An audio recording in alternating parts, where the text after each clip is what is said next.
Good morning. We want to welcome you again to Faith Christian Assembly, to our streaming, and we pray that you will be blessed today. This seems to be an ongoing thing, praying that it will soon be over, but until it is, we're back again, and we want to thank everyone that has been joining us each week, and we appreciate all the compliments and all of the good reports that we've been getting, and so we welcome you today to our service. Let's go to the Lord in prayer. Father, we thank you once again for another opportunity to be able to spread the good news, Lord, to be able to minister to people that are at home, that are in their homes, that are unable to attend church services as we know them. Father, that you would just touch and minister today through song and through the word, that you would just minister. Lord, maybe those are sick today that are not feeling well, that you would just touch them today. Lord, maybe some that are discouraged today and just having a hard time dealing with the situation that's at hand, that you would just touch them and minister to them today. Lord, many needs today, financial needs and just difficulties that we're facing in our world today. Lord, that you would just touch them, and that, Lord, through the service today, that their lives would be changed, that they would be ministered to, and we just give you praise today. In Jesus' name, amen.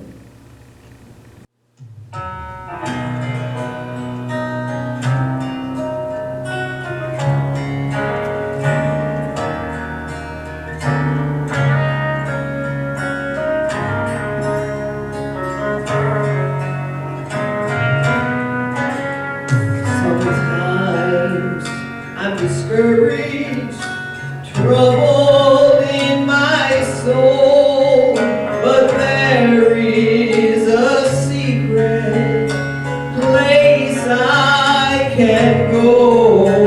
I just need a way in Jesus. That's where I stay. Then burdens are lifted away. His eyes, they see the storm clouds and the billows that roll. Yet his ears ever listen for the cries from below. Then he whispers, peace be still now, and the winds must obey. Then burdens are lifted away. Burdens are lifted away. When Jesus hears somebody say, oh Lord, I need help down below, lest I stray. Then burdens are lifted away. Burdens are lifted away. When Jesus hears somebody say, oh Lord, I need help down below, lest I stray. Then burdens are lifted away. Yes, burdens are lifted away.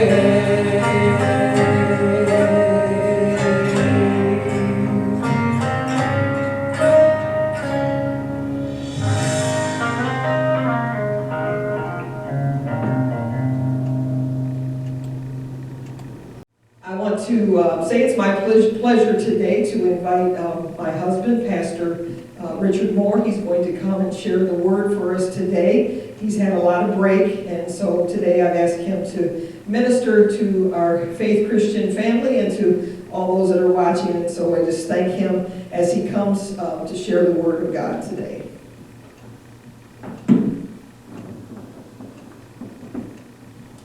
Thank you, Pastor Deb. It's good to welcome all of you and those who will be watching. I say good morning to you, but some of you may not watch this in the morning. You may go on and pick it up in the afternoon or evening or other times. If you're like my wife and I, we're taking in, absorbing kind of like a sponge, a lot of ministry that's going out now online. You're able to get different ministry, different songs and ministry that goes out, and we appreciate all of the ministry that is being sent out and being able to bless hearts and lives. And we especially, I especially appreciate the Word of God that's going forth and the testimony of Jesus Christ that's able to reach out to lives that don't know Jesus and able to share the good news of Jesus Christ with them. We're living in very challenging times today. I don't think that that's a revelation it doesn't take any great intelligence on my part to reveal that this is a challenging time that we're living in. And for us as Americans, for us as people that have enjoyed a lot of freedom and a lot of liberty in our lives, it seems like a big challenge because we seem to be so constrained in our lives today. But we're not the only ones that have ever experienced anything like this. We're not the only people of God that have experienced difficult times in their life. Over in Daniel, in the 3rd chapter, there is a very familiar record that's there of 3 young men by the name of Shadrach, Meshach, and Abednego. Now, I don't think I'm probably talking to anybody by that name today. I highly doubt that. But I'm talking to people that probably have something in common with them. You're living in a challenging time. They were living in a challenging time, a very challenging time, as a matter of fact. These 3 were living captives in an idolatrous society or an idolatrous world.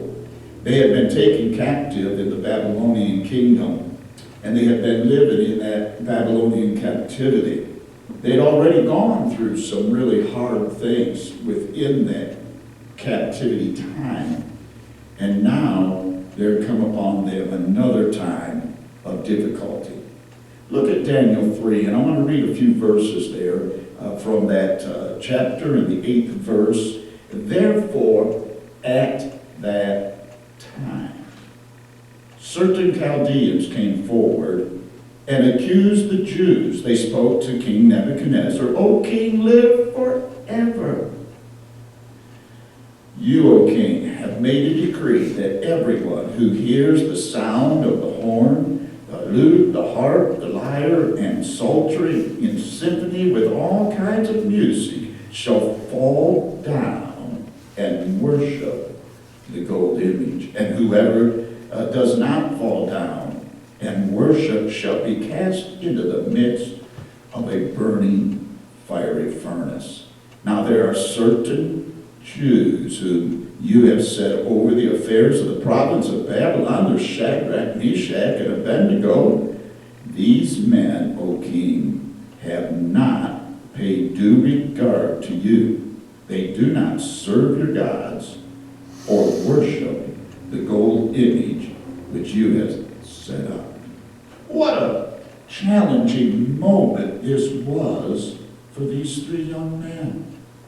They were confronted with this situation that they had to conform and give way to the world that they were living in Babylon, or they would face some retribution.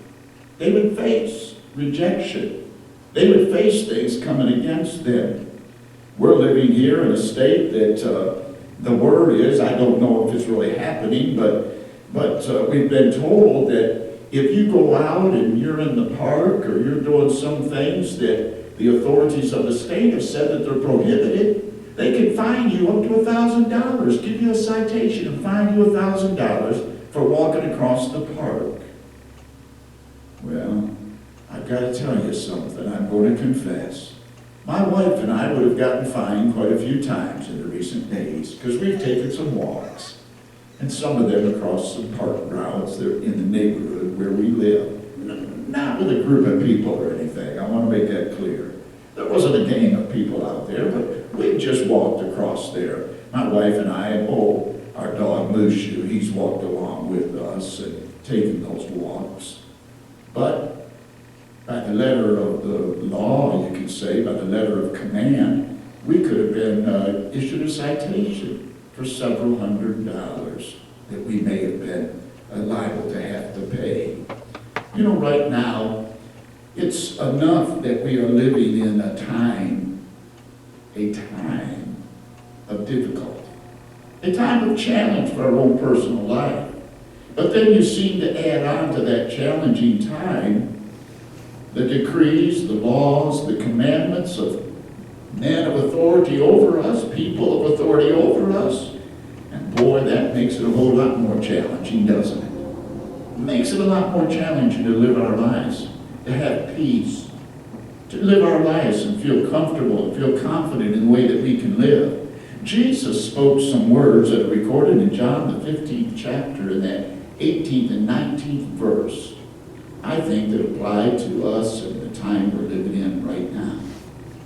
Jesus said, if the world hates you, you know that it hated me before it hated you. If you were of this world, the world would love its own. Yet because you are not of the world, but I have chosen you out of the world, therefore the world hates you. I don't know, I'm probably speaking to some people that feel like there's moments in your day, moments in the time that we're living, where it seems like the world hates us. God's people, Christians, those that express their faith in Jesus Christ. I'm convinced of one thing.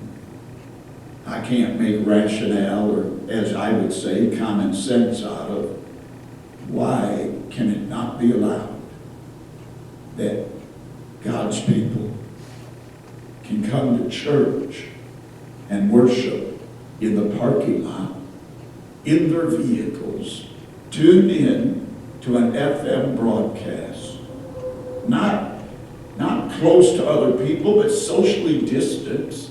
In fact, a whole lot more distance than they've got in the parking lot of Walmart, and certainly more distance they've got than walking in the aisles of Walmart and shopping.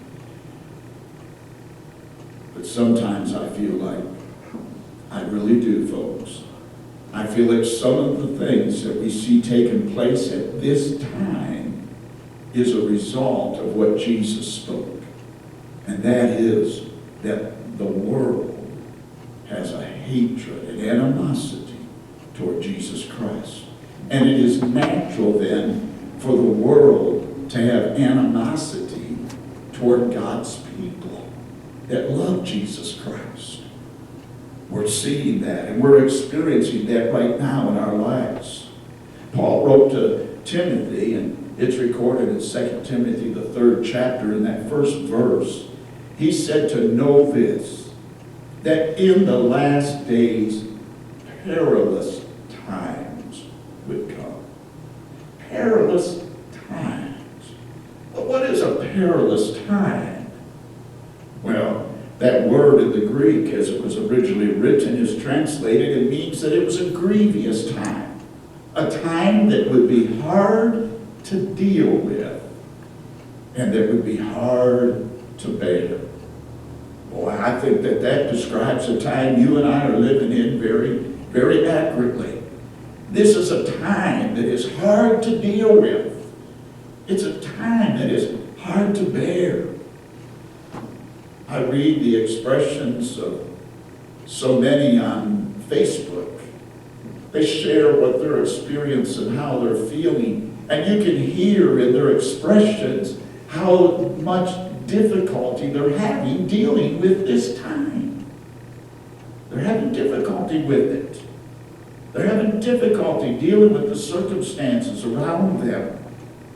That is the perilous time that you and I are living in. In this perilous time, there are people that have kind of like the old familiar slogan, "Help! I've fallen and I can't get up."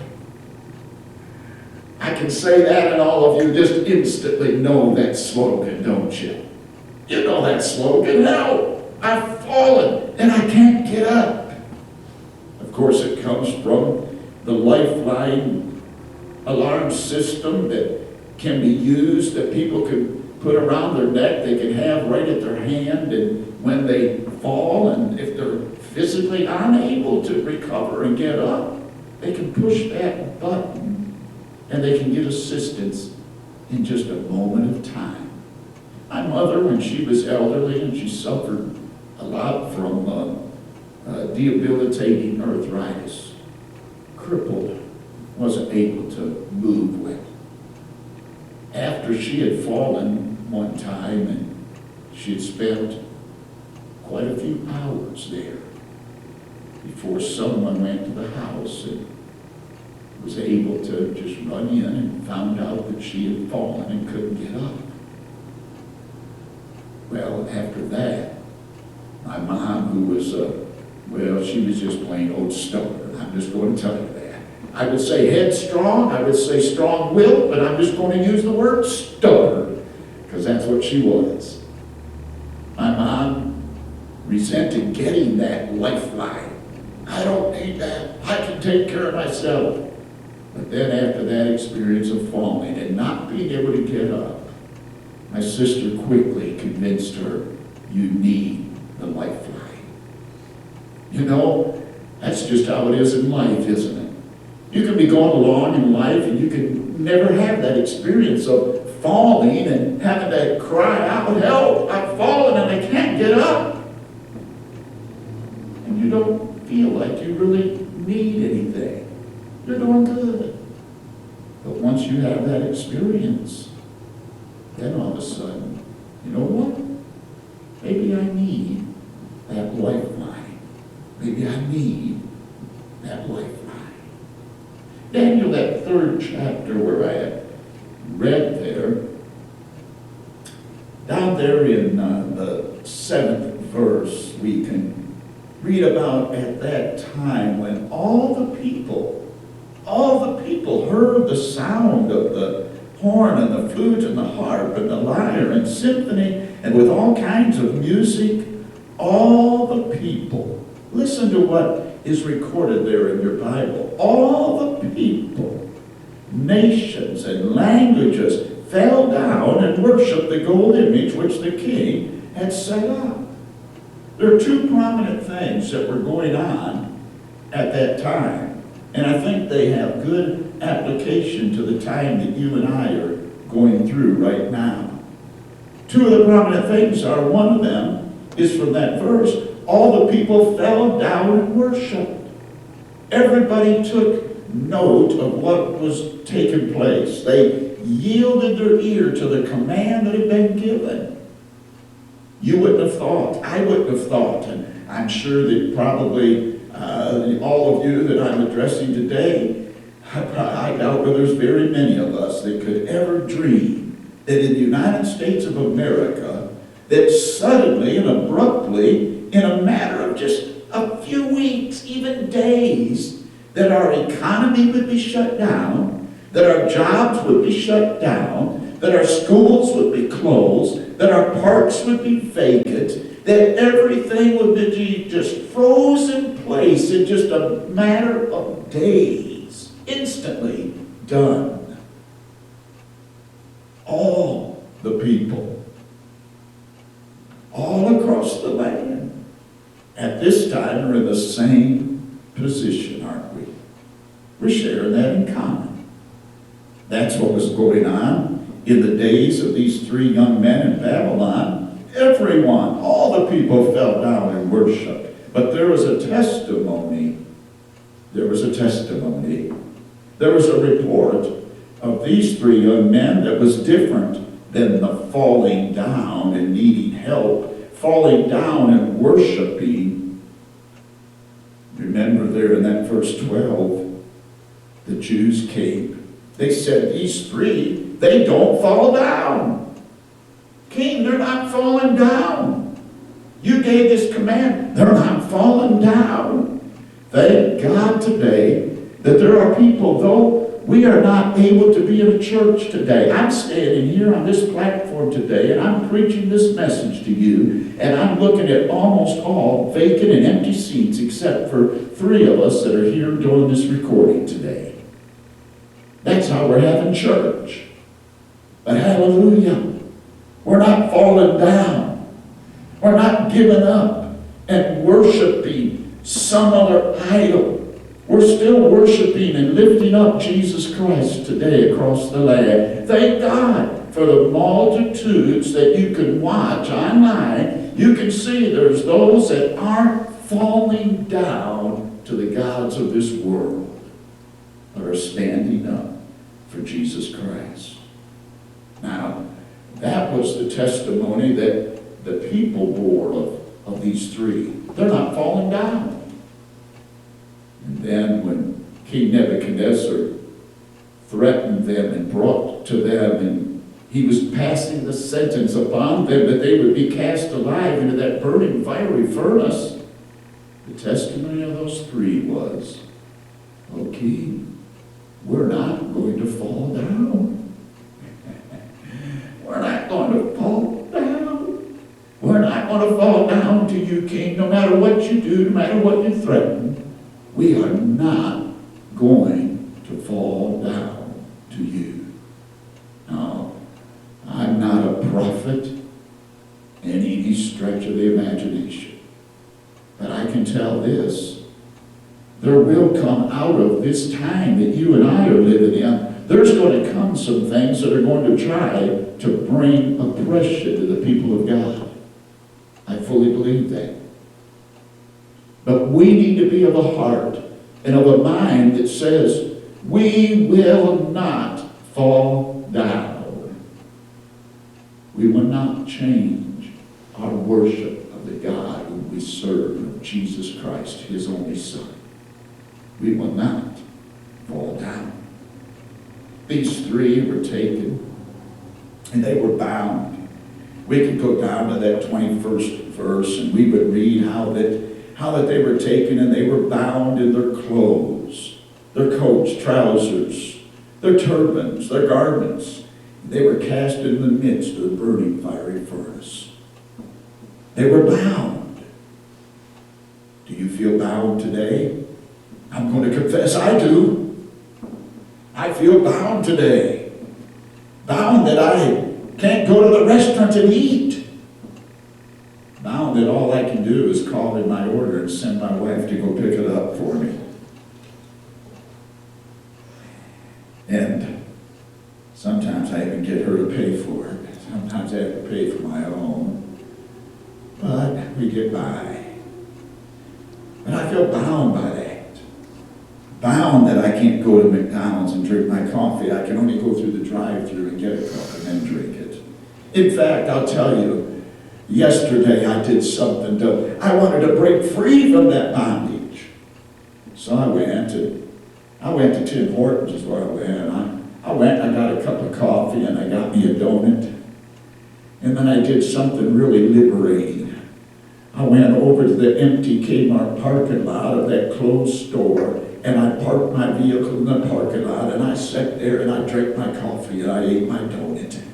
Because I didn't want to be forced to come back home and have to eat it there. I said, I'm going to be free and eat my donut and drink my coffee. You've probably done a lot of the same things as I have. Yeah. They were thrown bound. Today, people are bound by different things. There are those of us that are living today that are bound by financial needs. You've been laid off from your job. Maybe you don't have income yet. You're looking for the government to help you, but you don't have it yet. Maybe you're not going to get it. There are those that are bound by financial needs. There are those that are bound by physical illness. There are those that have the COVID-19 virus or have gone through it, and you've been affected by the physical illness. You've been bound by that. Many are bound by thoughts of what will happen or what won't happen. And then there's many that are just bound by the actions of others, the decrees of those that are in authority and all. Man, I don't know that these three fell down in that fire and said, "Help, I've fallen and I can't get up." But I do believe that when they were thrown into that fire, they were calling on Jesus and saying, "God, help us. We're being thrown in this fire. We need your help." Today, I want to encourage you to call on Jesus Christ today. In the midst of whatever bondage, whatever time you're living, call on Jesus and say, "Jesus, I've fallen and I need help. I need your help to get me through this time." Let me close with this scripture. In that 27th verse, the satraps, the administrators, the governors, and the king's counselors gathered together, and they saw these men on whose body, listen to what it says, upon whose body the fire had no power. The hair of their head was not singed, nor were their garments affected, and the smell of the fire was not on them. Today, we can come out of this challenging time we're living in and have a testimony of how God brought us through this time. Thank you, Lord, for bringing us through. Pastor Deb's coming back to sing a wonderful song, praying that it will speak to your heart. I'll be back in a moment with some closing words.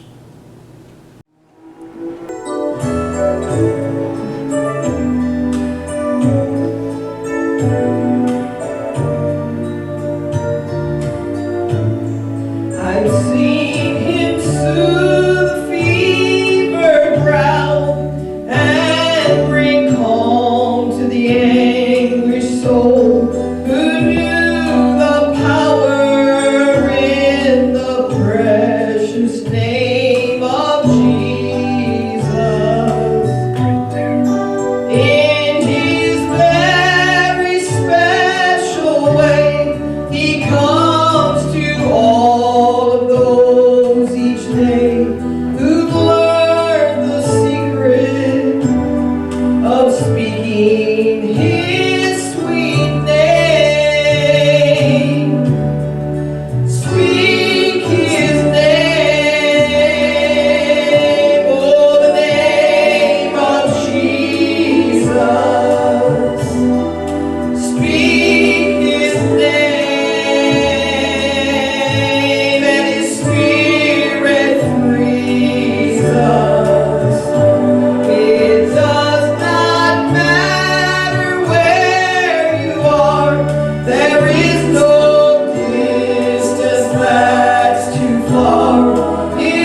speak his name.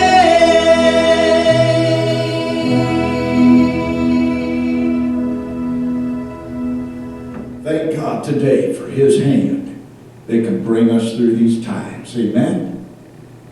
You know, there's something that happened when these three went into that fire. And they were crying out from their heart, "Oh Lord, I've fallen, I can't get up." Nebuchadnezzar the king, he went and he looked into that burning fiery furnace. And he said, "Wait a minute. Didn't we throw three of them into the furnace? And they were bound. They were tied up. But now I see four of them in the midst of that fire, and they're walking around loose. They're loose. They're walking around in the midst of the fire. There's one there that I don't recognize. He looks like the Son of God." Oh, I want to so encourage you today. Let Jesus Christ show up in your life in the midst of the time that we're living. And let the world be able to look upon your life and say, even though they were bound, they've come through it loose and praising God. Thank you, Lord. Let me pray with you. Father, today, we thank you, Lord, that there's victory through this time. That in spite of everything that we go through, in spite of the difficulties, in spite of being bound by the things that are in this time, we can have victory through Jesus Christ. I pray, Lord, that you would set free those that are bound. Those that are bound by thoughts of defeat and captivity, that you'll set them free. Those that are bound by a life of unbelief and sin, Lord, I pray that Jesus Christ will come to them and they will find help in the time of their need. I pray today for those that are sick in body, that they will have healing and deliverance today through Jesus Christ. We praise you, we glorify you, and we thank you for the victory that we have in this difficult, challenging time. Amen. Amen. God bless everyone.